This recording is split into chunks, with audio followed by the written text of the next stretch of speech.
Deere is moving some production from Iowa to Mexico. John Deere making a big change to where they manufacture their farming equipment, leading to hundreds of U.S. layoffs. I'm just notifying John Deere right now. If you do that, we're putting a 200% tariff on everything that you want to sell into the United States. To understand how John Deere reached this moment, we have to go back, long before tariffs, politics, or global headlines. Founded in 1837, John Deere began as a small blacksmith shop in Illinois. Within decades, it became the beating heart of American agriculture. By the 20th century, it wasn't just a company, it was a cultural force. Show vintage John Deere ads. Farm kids grew up on John Deere tractors. Fathers passed them down to sons. The brand stood for reliability, durability, and American craftsmanship. But beneath the surface, the agricultural world was changing. Global supply chains expanded. Component manufacturing shifted to Asia. Steel imports became cheaper abroad than at home. By the 2000s, even John Deere, the Made in America symbol, relied heavily on global suppliers to stay competitive. This set the stage for a perfect storm. When Donald Trump launched his tariff war, especially against China, the goal was straightforward: bring manufacturing back, protect American industry, and punish unfair foreign practices. But for companies like John Deere, which depended on imported steel, electronics, and parts, tariffs meant something else entirely: skyrocketing costs. The narrator continues.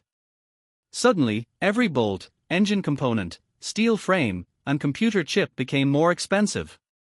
Prices rose. Supply chains slowed. Farmers delayed purchases. Competitors outside the US, especially in Canada, suddenly found themselves with a massive cost advantage. It wasn't just a trade policy decision. It was a seismic shockwave that hit the heart of America's agricultural machinery industry. But the real question remains. In 2018, the Trump administration announced tariffs on steel and aluminum imports. What followed was a rapid escalation, retaliation from China, countermeasures from the US, and a supply chain tug-of-war. For John Deere, the impact was immediate. Steel prices surged nearly 25%. Electronics imports, especially from China, faced new taxes. Machinery parts became harder to source. And this happened while farmers, John Deere's primary customers, were facing their own tariff war problems. Soybeans, corn, and wheat were caught in the crossfire of U.S. China tensions. China, the world's largest soybean importer, drastically cut purchases from American farmers. Farmers were hurt twice. Their crops dropped in value. Their tractors became more expensive. John Deere was stuck in the middle. If they raised prices, farmers couldn't buy. If they didn't raise prices, their own profit margins collapsed. And just when the company needed global stability the most, the world economy became more unpredictable than ever. Narrator. Within the company, executives scrambled. They announced cost-cutting, layoffs, reorganizations. Meanwhile, dealers reported farmers holding back purchases because of economic uncertainty. The crisis was brewing. But few expected the intensity of what would follow. Even before tariffs, many American farmers were already struggling with debt. Farm bankruptcies had been rising for years due to falling crop prices, rising land costs, and unpredictable weather. Tariffs poured gasoline on the fire. With crop exports shrinking and profits tightening, farmers' ability to finance new equipment evaporated. And then, a second crisis struck. John Deere's repair and parts controversies exploded. Farmers complained about expensive proprietary software, long repair delays, increasingly complex machinery, limited access to diagnostic tools. The right to repair movement grew rapidly, painting John Deere as a corporate gatekeeper rather than a trusted ally.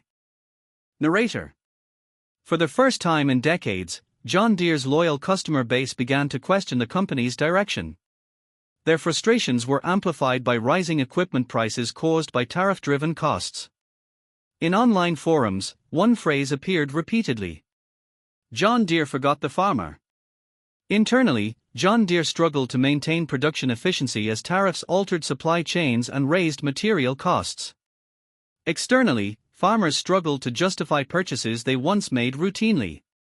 And all of this was happening while another, quieter competitor, was preparing to surge. While American equipment costs rose due to tariffs, Canadian manufacturers found themselves in a surprisingly advantageous position. Here's why. Canada maintained low-tariff relationships with Asia and Europe, keeping raw materials cheaper.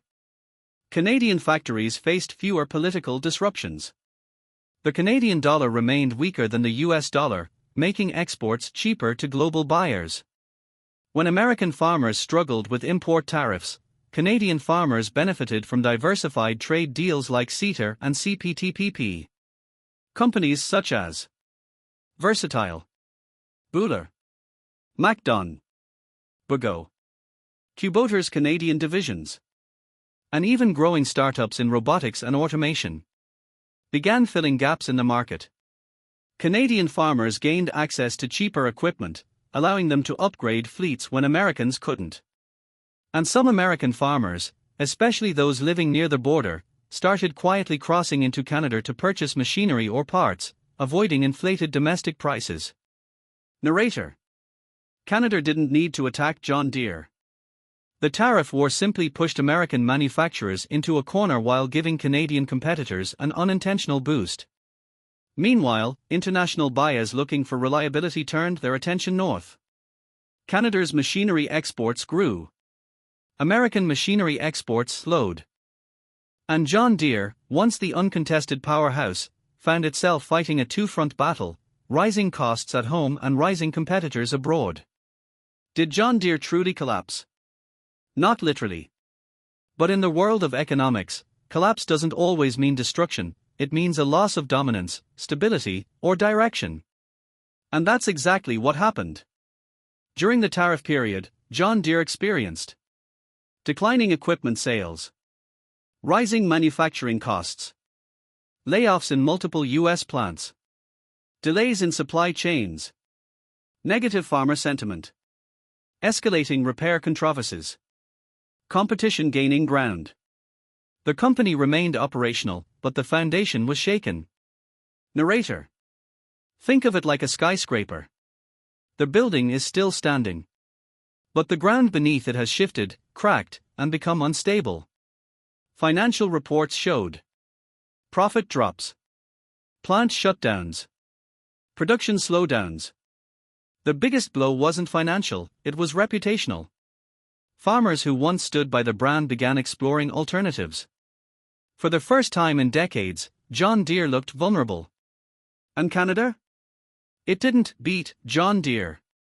But it surged in areas where Deere once dominated unchallenged. That's the real collapse. Not a fall into ruin, but a fall from unquestioned dominance.